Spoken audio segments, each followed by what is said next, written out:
More than 14 centuries ago, the city of Makkah was an important center of trade. However, it was also a society living in what is known as the Age of Ignorance. Idol worship was widespread, tribal conflicts were common, and justice and mercy were often neglected, although many Arabs were also known for noble qualities such as generosity and courage. In this society, Muhammad ibn Abdullah, peace be upon him, was born into the noble tribe of Quraysh from the clan of Banu Hashim. He was born in the year of the elephant, the same year Abraha attempted to destroy the Kaaba, but Allah protected his sacred house.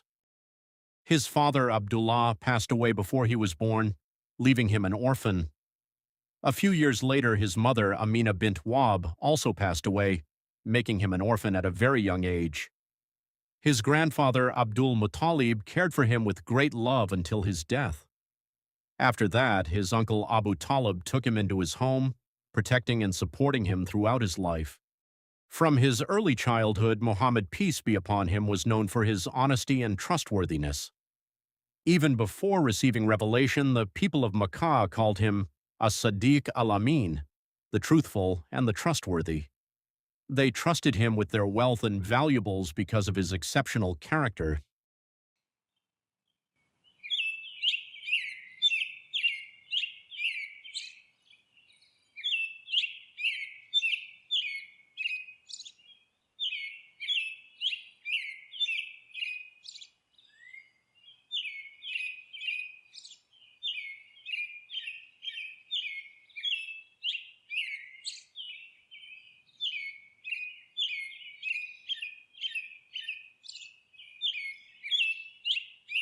As Muhammad, peace be upon him, grew up under the care of his uncle Abu Talib, he lived a simple life filled with hard work and responsibility.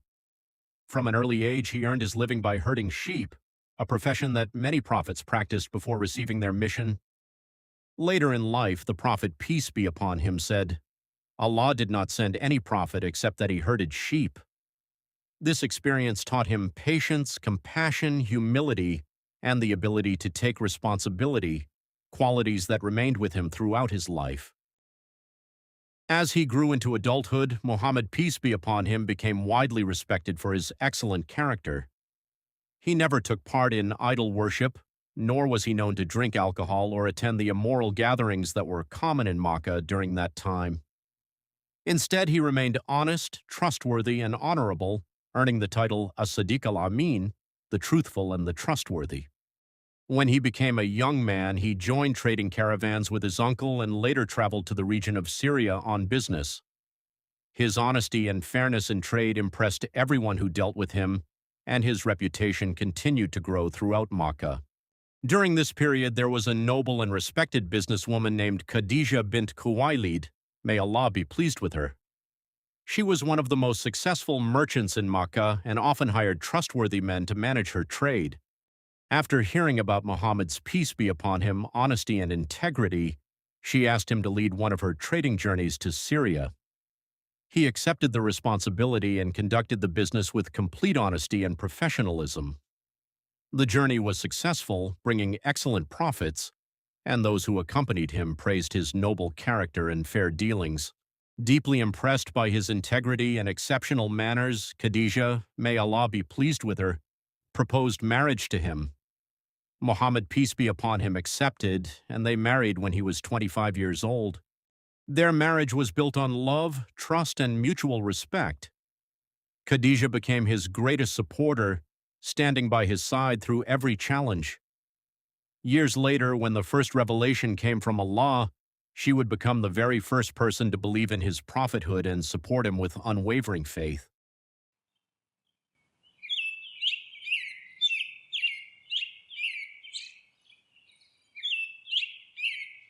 Years passed, and Muhammad, peace be upon him, continued to be known throughout Makkah for his wisdom, honesty, and noble character. When he was about 35 years old, the people of Makkah decided to rebuild the Kaaba after it had been damaged by floods. All the tribes worked together on the construction, but a serious dispute arose when the time came to place the black stone back in its position. Each tribe wanted the honor for itself, and the disagreement became so intense that fighting nearly broke out among them. The leaders of Makkah agreed that the next person to enter the sacred mosque would judge the matter. By the will of Allah, the first person to enter was Muhammad, peace be upon him.